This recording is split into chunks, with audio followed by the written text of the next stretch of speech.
Congress party का इस चुनाव में एक बड़ा रोल है। वो क्या रोल है उसे हम समझेंगे, लेकिन फिलहाल मैं दो तीन बातें आपको बता देता हूं कि पहली बात यह कि आम आदमी पार्टी 23 सीटों पर है, कांग्रेस पार्टी 0 पर है और बीजेपी 47 सीटों के साथ सीधे सीधे सरकार बनाती हुई दिख रही है। आम आदमी पार्टी के तमाम दिग्गज चुनाव हार गए हैं। आतिशी को अगर आप छोड़ दीजिए तो अरविंद केजरीवाल, मनीष सिसोदिया, सौरभ भारद्वाज, दुर्गेश ठाकुर, सत्येंद्र जैन, सोमनाथ भारती, जो चेहरा आपके दिमाग में आता है अरविंद केजरीवाल से लेकर नीचे तक, वो बड़ा चेहरा चुनाव हार गया है। सिर्फ मुख्यमंत्री, मौजूदा मुख्यमंत्री जो थी आतिशी, वो अपनी सीट बचाने में कामयाब रही है। लेकिन क्या कांग्रेस की कोई भूमिका इसमें रही है, ये हम समझेंगे।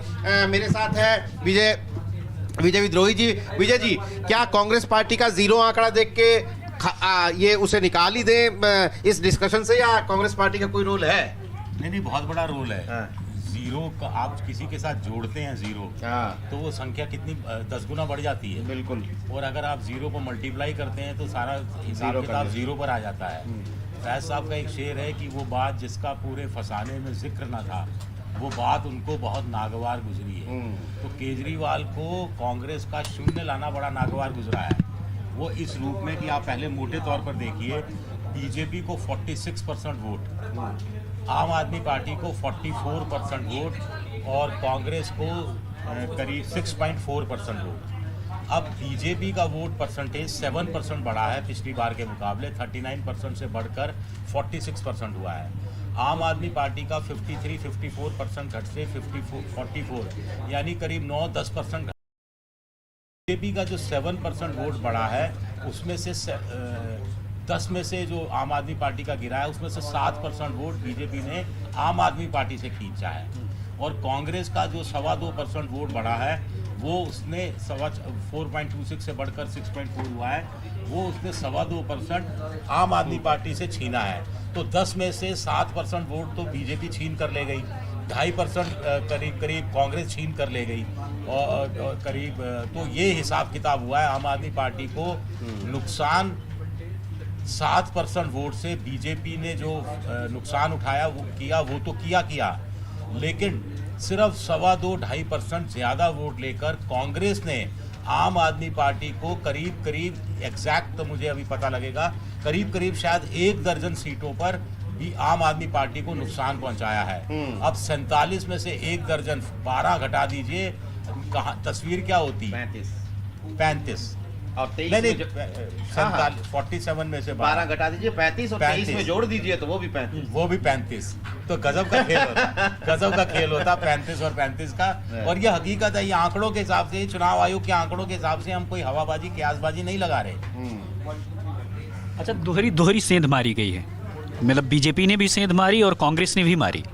हाँ, बीजेपी ने ज्यादा बड़ी सेंध मारी, यानी बीजेपी ने आम आदमी पार्टी की जो इमारत थी उससे खिड़की चुरा ली, और कांग्रेस ने जो इमारत थी उसका झरोका रोशनदान चुरा लिया। तो शीश महल ढह गया कि उसकी खिड़की भी निकल गई और रोशनदान भी चला गया, और केजरीवाल दरवाजे पर चौकसी करते रह गए।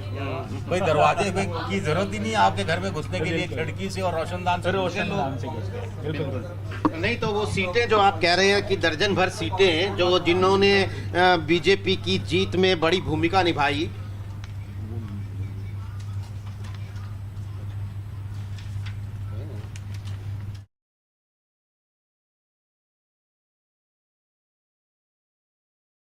सीटों के नाम मैं पढ़ देता हूं, फिर हम नंबर गेम पे आएंगे, वो नंबर हम आपसे समझेंगे।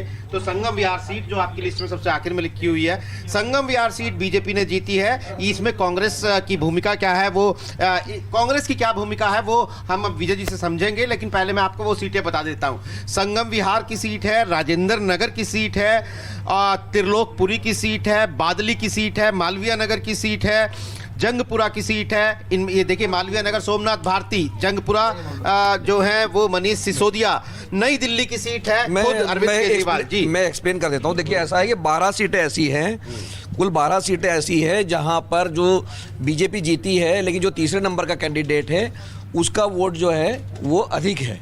यानी बीजेपी का जो जीत का अंतर है उससे ज्यादा वोट कांग्रेस ने वहां पर लिया तो है। ऐसी 12 सीटें, उसमें 11 सीटें जो है वो आम आदमी पार्टी को हार मिली है नंबर 2 पे, और एक जगह कस्तूरबा नगर में कांग्रेस जो है वो नंबर 2 पे रही, और आम आदमी पार्टी को जो वोट मिले वो जीत के अंतर से ज़्यादा है। तो कुल मिला के 12 सीटें ऐसी निकल के आती है जिसमें ये खेल हो गया है, कांग्रेस और जो आम आदमी पार्टी का वोट बटा है वो हार का कारण बना है। जी हाँ, आप बिल्कुल सही कह रहे हैं। जैसे न्यू दिल्ली की सीट है, बीजेपी 4089 के वोटों के अंतर से जीती, लेकिन कांग्रेस को मिले 4568। अगर कांग्रेस को ये 4568 वोट नहीं मिलते तो आम आदमी पार्टी यानी केजरीवाल फिर से विधानसभा पहुंच जाते। छतरपुर की सीट में बीजेपी जीती 6239 वोटों के अंतर से, और कांग्रेस को मिले 6601 वोट। इसी तरह जंगपुरा की सीट जहां पर मनीष सिसोदिया हारे, बीजेपी सिर्फ 675 वोटों से जीती, जबकि कांग्रेस का उम्मीदवार वहां पर 7350 वोट ले गया। कस्तूरबा नगर की सीट जीती बीजेपी, लेकिन नंबर 2 पर यहाँ पर रहे कांग्रेस, अभिषेक दत्त रहे हैं। तो 11048 वोट जो है जीत का अंतर है बीजेपी का, और आम आदमी पार्टी को मिले हैं ये 18617 वोट। यानी आम आदमी पार्टी अगर नहीं होती तो यहाँ कांग्रेस जीत जाती जी, ये सब या मिलके लड़ रहे होते तो इन्होंने हरा दिया होता बीजेपी। इसी तरह बादली की सीट बीजेपी 10,661 के भारी भरकम अंतर से जीती, लेकिन कांग्रेस का उम्मीदवार जो उनका देवेंद्र यादव है प्रदेश अध्यक्ष, वो 31,130 वोट ले गए। त्रिलोकपुरी की सीट बीजेपी मामूली अंतर 392 से जीती, यहाँ पर कांग्रेस के उम्मीदवार को 6,147 वोट मिला। ग्रेटर कैलाश की सीट ये high profile seat Saurabh Bhardwaj की, सौरभ भारद्वाज 3188 वोट से हारे, जबकि कांग्रेस को उम्मीदवार को 6711 वोट मिला। नांगलोई में बीजेपी 26,251 के भारी अंतर से जीती, लेकिन कांग्रेस ने इससे ज़्यादा वोट हासिल किए, 32,000 वोट करीब करीब हासिल किए। तिमारपुर में बीजेपी का जीत का अंतर 3,310 रहा, कांग्रेस के हिस्से में 6,992 वोट गया। मालवीय नगर में बीजेपी का जीत का अंतर 2,131 रहा, जबकि कांग्रेस का उम्मीदवार वहां पर 6,770 वोट ले गया। राजेंद्र नगर में बीजेपी का जीत का अंतर दुर्गेश पाठक 1,231 का जीत का अंतर रहा, जबकि कांग्रेस के उम्मीदवार को मिल गए 4,015 वोट। इसी तरह संगम विहार में बीजेपी सिर्फ 344 वोटों के मामूली अंतर से जीती, और यहाँ कांग्रेस का जो उम्मीदवार था वो 15,863 वोट करीब करीब ले गया। 12 सीटें हैं, बीजेपी भी 35 पे होती है अगर यही 12 सीटें, और ये आम आदमी पार्टी जो है वो भी 35 पे आ जाती, वो भी 35 पे यानी दोबारा चुनाव कराना पड़ता। तो ये देखिए, सबसे ये जो आपको अभी हमने लिस्ट बताई है, ये कितनी दिलचस्प बात है कि कांग्रेस पार्टी भले ही खुद कोई सीट नहीं जीत पाई, लेकिन एक जिसे कहते हैं कि एक परफेक्ट डेमोलिशन किया है उन्होंने आम आदमी पार्टी का। 11 सीटें साफ साफ ऐसी हैं जहां कांग्रेस पार्टी की के वोट जो हैं वो आम आदमी पार्टी की हार और बीजेपी के हार के अंतर से ज्यादा है, बीजेपी की जीत के अंतर से कांग्रेस पार्टी के वोट ज्यादा है। तो ये साफ साफ बता रहा है कि बीजेपी की इंडिया ब्लॉक की इन दो मुख्य पार्टियों यानी अरविंद केजरीवाल की आम आदमी पार्टी और कांग्रेस पार्टी के बीच की तकरार जो है वो उसने बड़ी भूमिका निभाई है बीजेपी की जीत में। हाँ बिल्कुल, और अब केजरीवाल को पछतावा हो रहा होगा उस दिन का जिस दिन उन्होंने राहुल गांधी को तीसरे नंबर का भ्रष्ट बताया था।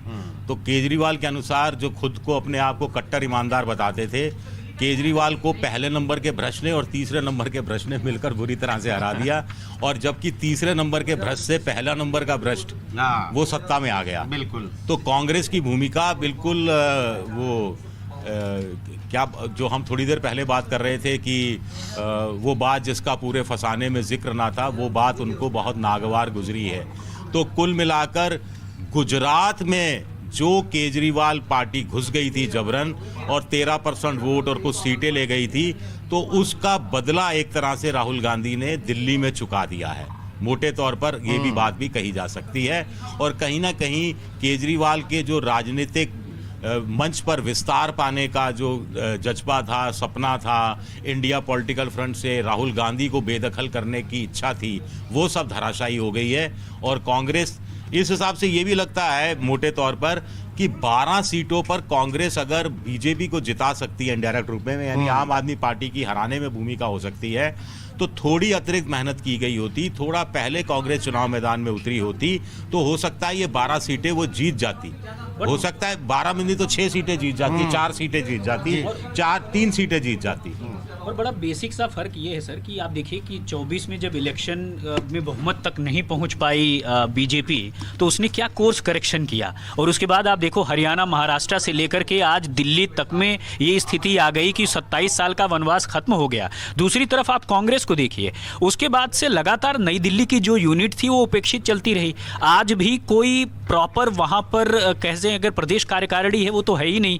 तो कुल मिलाकर के जो आप अभी चर्चा कर रहे थे कि अगर वो हराने की ताकत रखती है आम आदमी पार्टी को, तो जीतने की भी ताकत रखती है, और कम से कम संगठन और काडर के लेवल पर उसका तो एज तो है ही आम आदमी पार्टी से। लेकिन लगता है कि कहीं ना कहीं जो बेरुखी है शीर्ष नेतृत्व की वो यहाँ पर आ रही है आड़े, और शायद यही वजह है कि जीत नहीं पा रहे। तो हो सकता है अगली बार कोशिश करें और अच्छे से निभरें।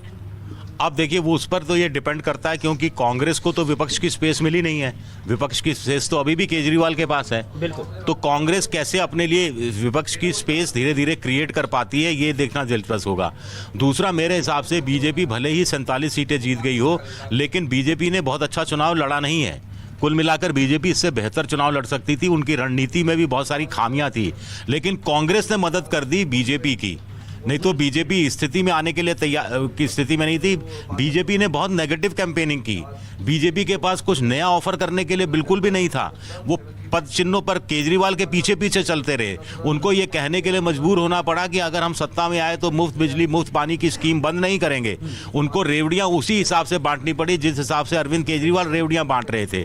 वो तो खुशकिस्मत है बीजेपी की, उनको राहुल गांधी का अप्रत्यक्ष रूप से हाथ काम आया, जिसने झाड़ू पर झाड़ू फेर दी और कमल खिला दिया। बिल्कुल। तो इन नतीजों के बाद अब अरविंद केजरीवाल ने भी बाकायदा अपनी हार स्वीकार कर ली है।